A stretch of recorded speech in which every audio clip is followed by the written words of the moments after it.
The human mind. The mind is the set of faculties that investigates the relationships of the physical brain and its nervous system. Humans have a rational mind and an emotional mind. The rational mind is one that gives us the ability to emit thoughts in a logical and analytical way. Likewise, our emotional mind is the one in charge of emitting our feelings and impulses. Our emotions are what our ancestors have left us through 7 million years of evolution. Our most primitive ancestors only had a reptilian brain and a limbic brain. The limbic brain system is composed by the hypothalamus, the hippocampus, the thalamus, and the amygdala. The brain developed the so-called neocortex, which is what controls our reasoning. That is why there is a direct relationship between our thoughts and our feelings, which, by operating in harmony, help us make good decisions and we will have appropriate behaviors. Of course, on some occasions, this close relationship between our rationality and our emotionality will break, producing a phenomenon called amygdala hijack. Part of the thalamus stimuli goes directly to the amygdala, or also known as the emotional irrational brain, while another part is sent to the neocortex, or the thinking rational brain. If the amygdala perceives a match to the stimulus, like for example, if the hippocampus tells the amygdala that there is a fight situation, then the amygdala perceives a threat and triggers an HPA signal to hijack the rational brain. This threat can lead a person to react irrational and destructively.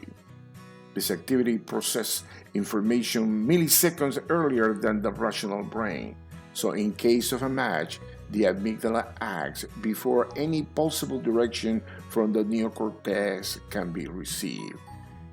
If, however, the amygdala does not find any match to the stimulus received, then it acts according to the directions received from the neocortex. Consequently, if our conversation is directed by our neocortex, it's because there was no threatening match stimulus detected by the amygdala, and we will act rational and accordingly. But if the amygdala perceives a match to the stimulus, the amygdala will hijack the neocortex, the entire limbic brain will take over, and we will end up our conversation shouting, insulting, and even hitting because of our emotional anger. Therefore, it is necessary that we learn how to control our emotions so we can obtain good results in everything we do throughout our lives.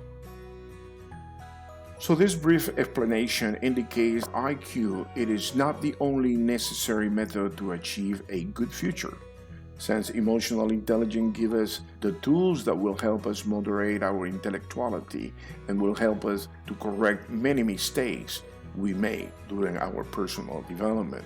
How can we control our emotions, since it is useless to be a highly intelligent person if our personality leaves much to be desired to the expectations of other people in our environment? The solution lies in the skills provided by emotional intelligence, which has 5 important core competencies that could help us solve the issue of the amygdala hijack. Steps like self-awareness, to learn how to recognize our emotions.